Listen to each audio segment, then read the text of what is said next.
Olá, então vamos iniciar a nossa jornada em visualização de dados com Python e nesse primeiro vídeo eu vou mostrar o gráfico na sua forma mais simples de ser feita em Python e nos vídeos seguintes nós vamos melhorando, tornando ele mais poderoso e começando a parte de análise de dados, filtragem e assim por diante.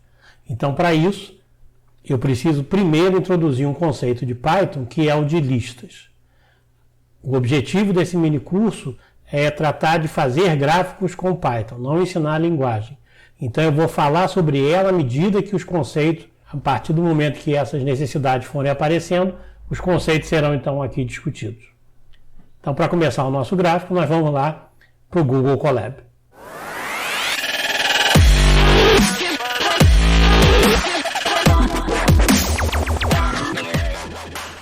Então eu já preparei um notebook para tornar o nosso vídeo mais fluido e um pouco mais rápido também na hora da explicação, para não ficar muito longo e chato. Então vamos começar com o nosso gráfico básico e para começar, o que a gente precisa fazer, na verdade, é cumprir os requisitos para traçar os gráficos em Python. O primeiro deles é exatamente o Matplotlib. Então esse é o pacote que contém as rotinas gráficas para poder montar aquilo que a gente quer. E como eu tinha comentado antes, vamos importar esse pacote com a seguinte sintaxe: import matplotlib. O pyplot é uma interface dentro do matplotlib para fazer os gráficos. E é muito comum, ao invés de a gente escrever matplotlib.pyplot em todas as vezes que for usar uma função, um método desse pacote, a gente abreviar como PLT. Você pode abreviar esse PLT como você quiser, mas é quase que consenso que a gente usa PLT para o pyplot do Matplotlib. Então, quando você procurar no Google, por exemplo, plt.plot, é mais fácil, é quase certo que você vai cair na utilização da função plot do pacote pyplot do Matplotlib. Então, vamos manter a convenção quando ela é interessante, como nesse caso. Para fazer os gráficos, a gente precisa de um grupo de dados. Esse é o requisito básico para a gente poder montar um. E esses grupos aqui em Python, uma das maneiras que a gente tem de organizar é organizar em lista. E lista em Python é igual uma lista na vida real, em qualquer situação. Uma lista é um conjunto de objetos. E eu já vou utilizar aqui a palavra objeto para referenciar alguma coisa de Python. Python é uma linguagem que se diz orientada a objetos. O que é um objeto aqui? Em particular em Python, quase tudo é um objeto. Um número inteiro é um objeto, uma função é um objeto e assim por diante. Nós vamos lidar com objeto de todos os tipos em Python. Então, uma lista é sempre representada em Python entre colchetes. E lembra que ela é um conjunto de objetos. Então eu posso fazer a primeira lista como essa aqui. A lista A contém os elementos 1, 2 e 3. Você nota que essa lista mistura números, como 1 e 2, e uma string, ou uma palavra como 3. Mas uma lista também é assim. Na lista de supermercado você tem frutas como material de limpeza. Você coloca objetos de naturezas diferentes. A gente pode fazer isso em Python também. Então eu faço essa lista A sendo 1, 2, 3. Lembra que o sinal de igual é uma atribuição? Então, se eu quiser ver se tudo correu certo, eu peço para imprimir o A. E está lá A entre colchetes 1, 2 e 3. Isso é uma lista. Observa que aspas ou pliquezinho único é indiferente aqui em Python. Você só precisa ser coerente. Ou usa aspas ou usa o plique para cada objeto que você for lidar. Então, isso é uma lista de objetos em que 2 objetos são números e um terceiro é uma palavra. Isso, para quem já programa em C, eu sei que alguns de vocês já têm essa experiência, é diferente de um array que você tem array de inteiros, array de float, ou array de doubles, e até array de strings, de caráter, né, que são os strings. E aqui, então, é muito mais flexível. Você pode ter listas de objetos diferentes, inclusive listas de listas. Como você vê nesse exemplo, eu coloco 1, 2, 3, o quarto elemento, porque os elementos são separados por vírgula, é uma lista que tem 4 e a palavra 4, e a string 4. Esse aqui é o quarto elemento de uma lista, é o quarto objeto, que é uma lista também. Tá? Nada impede que você tenha na sua lista de compra do supermercado, você faça a lista de material de limpeza e de frutas e tenham listas dentro dela. Então é exatamente o que faz aqui, está refletindo o que a gente está acostumado a ver. Então executa esse comando para criar a lista A e os elementos da lista, agora sim parece com as outras linguagens que a gente já conhece, podem ser acessados pela sua posição aqui na lista. Por exemplo, se eu pedir para printar A0, então ele me dá aqui A0 igual a 1. Por que eu pedi para botar esse A0? Nota que aqui a contagem começa com 0. É 0, 1, 2, 3, 4. Então, uma lista de 5 elementos cujos índices variam de 0 a 4. Isso dá 5. Essa é uma maneira de se imprimir em Python, misturando o texto com o objeto que você quer. A outra maneira é essa daqui, usando .format. Esse format é um método, a gente vai ver adiante mais em detalhes o que é, mas é usado dentro da função print. Você coloca aqui o que você quer imprimir, aqui no caso seria, por exemplo, o A3, eu coloco a posição dele entre chaves.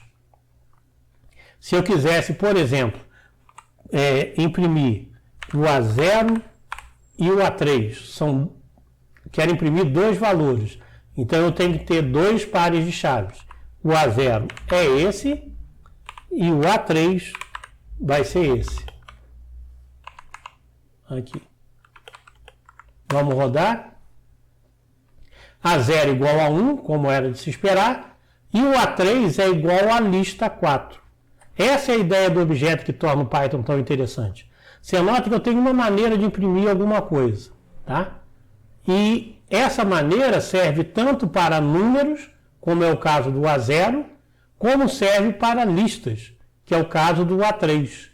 Então, nesse sentido, é que a gente diz que é orientado ao objeto. Você tenta criar as funções de maneira que, independente do que você coloque lá dentro, a função funcione. Então, aqui eu imprimi o 0, e o 0 e o 3, cada vez que eu quero imprimir, eu posso colocar um par de chaves, e posso ainda brincar um pouco mais, ou fazer outro um pouco mais sofisticado. Imagina que eu quero imprimir primeiro o 3 e depois o 0. Então eu posso usar essa sintaxe onde aqui eu botei entre chaves 1 e entre chaves 0. Esse entre chaves 0 significa o primeiro argumento dessa lista format. O 1 é o segundo argumento da lista format. Esse é o 0, esse é o 1, exatamente como a gente conta para listas. Então, para argumentos do format, também vale a contagem começando em 0. Eu posso alterar os valores da minha lista, então vou imprimir aqui, por exemplo, aqui o elemento 0, 1, 2, o elemento 2 é a palavra 3, e eu quero trocar pelo 3. Então é fácil, eu atribuo a A de 2 o valor 3. Aí você vê que aqui funciona direitinho, está representado a minha saída, 1, 2, 3, a minha lista 4, 5, como era de se esperar. Então eu já sei de uma lista como é que eu modifico um elemento, um objeto da minha lista. Eu vejo em que posição ele está e atribuo um novo valor. Então uma lista é um objeto mutável, como se diz em Python. Tem outras operações com listas que dá para fazer também que podem ser interessantes para a gente. Tá? Aqui eu botei esse hashtag em Python em um comentário. Então é só para eu lembrar de apresentar para vocês essas demonstrações. Imagina que você tem agora duas listas, A e B, que eu inicializo a lista, ou seja, eu preciso dar um valor inicial para elas. Então sempre eu começo com uma lista que é diferente de 0. Se você quiser ir acrescentando a lista aos poucos, você deve inicializá-la, por exemplo, como eu fiz aqui com C, vazia. Mas, por exemplo, eu posso fazer aqui A mais B. Lembra que A mais B funciona para inteiros, faz a soma dos números. Quando eu falo em strings, ele concatena, junta uma string com outra. E com listas. A mais B pega uma lista, pega a segunda, juntam as duas e faz uma lista só. Também é como se concatenasse as duas listas. Então, a operação representada aqui pelo sinal de mais, ela representa a soma para números, concatenação para strings e listas. Assim como você pode somar listas, você pode até multiplicar listas. Se eu multiplicar A vezes 2, isso dá 1, 2, 3, 1, 2, 3. É a lista A duas vezes. Você nota que eu estou fazendo essas operações e não estou atribuindo nada. Então, ela só sai aqui, dá a saída aqui, mas não altera o valor de A, que continua sendo 1, 2, 3. Tá? Novamente, eu posso mudar. Agora, vamos tentar mudar o A, que tem 3 elementos. Então, vai de 0 a 2. Eu vou tentar adicionar o elemento 4, né, que está na posição 3, ou seja, é um elemento depois da lista. Vamos ver se isso funciona. Não funcionou. Tá? E o que ele diz é que essa lista está fora de range, ou de alcance, né, ou de faixa. O que eu estou dizendo é que eu tentei alterar um valor para o qual não tem uma posição na lista. A lista só tem 0, 1 e 2 e eu tentei colocar o 3. Então, em princípio, essa não é a maneira que eu posso fazer para crescer uma lista. Eu vou comentar como crescer e diminuir listas mais à frente. Para não ficar muito chato só falando de lista, eu vou falar agora de vocês de gráfico. E vamos botar nosso primeiro gráfico. Então, eu tenho aqui as listas já definidas A igual a 1, 2, 3 e B, dá para reconhecer, B tem cada elemento é o quadrado, né, de A. Então eu quero plotar essas duas listas e o comando é mais simples. PLT, lembra que é de lá que saem os comandos, e o comando é plot. A sintaxe mais simples de comando é você colocar a variável x e a variável y. Eu preciso de lista porque são conjuntos de pontos. Então vamos ver como é que fica isso. Olha que bonito, já saiu o nosso gráfico, aqui ligado por linhas, 1 e 1, 2 conectado com 4 e 3 conectado com 9, exatamente como as listas apresentam aqui. Então você já sabe fazer o primeiro gráfico. Você nota que aqui tem algo escrito, está dizendo que matplotlib lines line 2D nessa posição, é que esse gráfico também é um objeto em Python e ele te dá a informação, né, de qual a identificação desse objeto. Se você não quer ver essa mensagem, já vai o primeiro truque, bota um ponto e vírgula excepcionalmente aqui, e aí você consegue fazer o plot limpinho na maioria das vezes como a gente quer. Então essa é a maneira que a gente faz plot da maneira mais simples em Python. Faz uma lista, outra lista para x e y e dá o comando plot para os dois. Na verdade, os gráficos não precisam ser nem de listas de números. Tá? Eu posso fazer um gráfico, por exemplo, em que os atributos agora são strings. Aqui no caso eu fiz de caracteres. A, B e C contra D, E e F. Será que isso funciona? Então agora dá uma reta. A conectado com D, B conectado com E, C conectado com F. Por que dá uma reta ligando letras? Ora, é só porque ele conectou o elemento 0 desse com 0 desse, 1 desse com 1 desse, e o 2 desse com 2 desse. Não tem nenhum critério para ele dizer que C é 2 vezes B ou coisa parecida. Não existe isso para esses caracteres. Então, ele plota a linha reta. Tá? Mas é isso só para a gente ver que a gente pode fazer gráficos com rótulos, com labels, e gráficos com números. E misturar os dois, ou também colocar, ou fazer só rótulos, ou misturar os dois, ou só números. Por exemplo, você pode fazer, agora eu boto sim um critério de número, por exemplo, 1, 2 e 4, com D, E e F. Aí o gráfico sim dá 1, 2 está associado com esse, o D, E e F são igualmente espaçados, mas o X não é, por isso que dá essa quebradinha aqui. Tá? Então dá para ver que a gente consegue fazer gráfico de um monte de coisa misturada.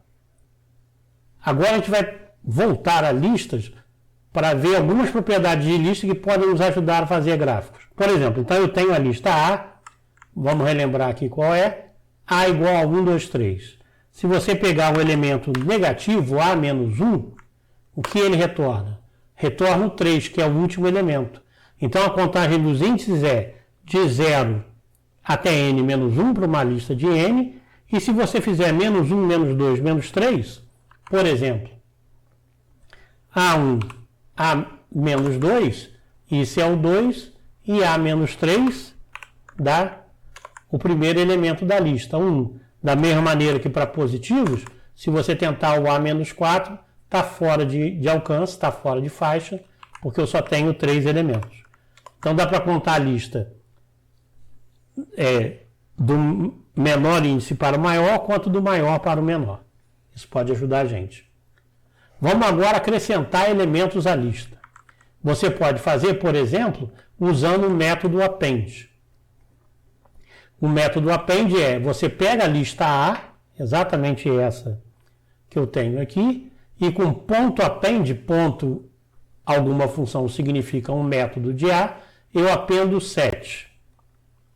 E vou pedir para imprimir o A. Aí você vê que a lista agora cresceu, é 1, 2, 3, 7. Né? Então colocou o 7 no final da lista. Como eu disse, isso é um método. O que é um método? Métodos são funções que são feitas só para uma classe de objeto. Para eu saber quais são os métodos que determinado objeto possui, eu posso pegar o A, que é um objeto do tipo lista, e pedir o dir, que vai me dizer todos os métodos de objetos de tipo lista. Vamos ver o que dá isso. Então aqui tem vários objetos com 2 underlines. Tem append, clear, copy, count, index, insert, pop, remove, reverse e sort. Vamos testar algum desses métodos. Então meu A é 1, 2, 3, 7. Se eu fizer A remove 3, o que ele faz? Observa que ele tirou o elemento 3, que não era o terceiro elemento, mas o 3. Por exemplo, se eu pedir para remover o 7, agora ele remove o 7. Então, assim que eu tiro um determinado elemento da minha lista. Isso vai ser bastante útil para a gente. Vamos fazer o A de novo igual a 1, 2, 3, 4, 5. Um outro que a gente pode fazer, A ponto insert. De novo, se tiver dúvida de como usar, bota uma interrogação e vê aqui qual é a explicação que ele dá. A.insert index objeto insere um objeto antes do índice. Então, se a gente fizer A insert, se eu quero colocar, por exemplo, 2,5 entre o 2 e o 3, o índice aqui é 2, né? 0, 1, 2 para o 3. Então, se eu botar antes do índice 3, eu botar 2,5 e pedir para ver quem é o A, fica 1, 2, 3, 2,5, 4 e 5. Você pode tirar esse 2,5, que não é um número muito legal para a gente continuar brincando. Então a gente já sabe fazer isso. Faz isso com remove, com remove e vê quem é o A, está direitinho ali. Um outro método que a gente pode testar é o account. Vamos ver o que ele faz. Retorna o número de ocorrências de um valor. Ótimo. Então, por exemplo, quantas vezes aparece o 2? Uma vez. Vamos fazer o A ser igual a... Vamos fazer o A2, que é o 3, na verdade, ser igual a 2. Agora vamos ver quanto que dá a contagem de 2. Dá 2, porque tem 2 na minha lista A. 1, 2, 2, 4, 5. Então eu volto para cá e peço para o 2 ser o 3. Então tá legal. Minha lista novamente. Uma maneira mais eficiente de fazer listas que vão ser úteis é, por exemplo, usar o método, né? Ou essa função range, que ela retorna um objeto, aqui da explicação, né? Que produz inteiros, de 0 até um número por definição. Tá? Então o range 10, vamos ver o que dá isso. É um objeto range, isso é legal. Range retornou um objeto do tipo range. Tá, eu queria ver isso aqui como lista, não como range. Então o que eu devo fazer? Transformo isso em uma lista. E peço para ver. Agora sim, está uma lista de 0 a 10. Observa que o range 10 são 10 números, de 0 a 9. Se quiser saber mais sobre o range, a gente já sabe como. Aqui, range, start, stop, step. Então você pode, o primeiro argumento, se tiver só um argumento, é onde é que ele para começando do zero. Se tiver mais de um, é onde ele começa, onde ele para e de quanto em quanto. Vamos fazer uma lista então reversa para ver se bate com a nossa expectativa. Então A vai ser range de 10 a 0 com step menos 1. Tem que transformar isso numa lista se eu quiser ver, senão vai ser só um objeto range. Peço para ver o A. Então vai de 10 até 1. Observa que o último, assim como ele fez de 0 a 10, ele não imprimiu o décimo, de 10 a 0 também ele não imprime o último, né? O último elemento, mas andando de menos 1 em menos 1, começando em 10. Você pode começar em qualquer valor, por exemplo, de 10 a 25, andando de 1 em 1, se não colocar nada, ele anda de 1 em 1, então vai de 10 a 24, ok? Infelizmente o range, observa aqui no help, ele retorna um objeto que produz uma sequência de inteiros. Se você quer um pouco mais de liberdade, não quer estar limitado ao conjunto dos números inteiros, você pode estar interessado em números reais, e para isso a gente vai usar o Numerical Python, tá? Que é o pacote que tem as funções numéricas bastante otimizadas e mais comuns. Então a gente importa o NumPy de novo como NP, porque é convenção, todo mundo usa assim. O comando do NumPy que gera uma lista de números é o linear space, linspace. Então eu faço x, que vai ser uma lista, utilizando o linspace do NumPy de 0 até π, mas com 100 números. Tá? Ao invés de ser o step aqui, observa que o linspace te dá os números, né?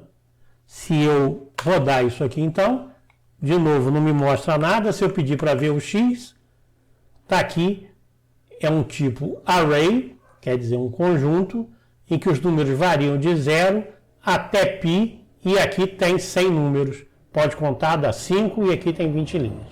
Tá? A gente vai usar muito o array do NumPy nesse curso. Ora, se agora a gente tem de 0 a π, sei gerar isso aqui, e isso é o que seria legal de ser meu eixo x para eu ver o seno. E para fazer o seno de tudo isso? Para fazer o seno de tudo isso, eu uso o NumPy seno, ele vai tomar o seno de todos os elementos do array.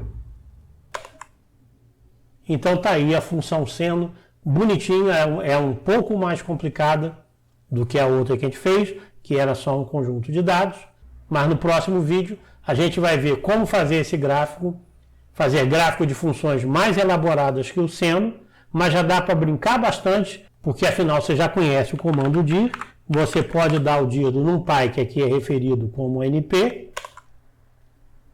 e aqui tem todo o conjunto de funções, tem tangente, tangente hiperbólica, seno, seno hiperbólico, algumas complexas funções de Bessel e assim por diante, polinômios. Então você pode fazer gráfico dessas funções, por exemplo, escolhendo um linspace. Se você quer fazer você coloca aqui de 0 a 1, com 100 pontos, por exemplo, ou com 10, e assim por diante.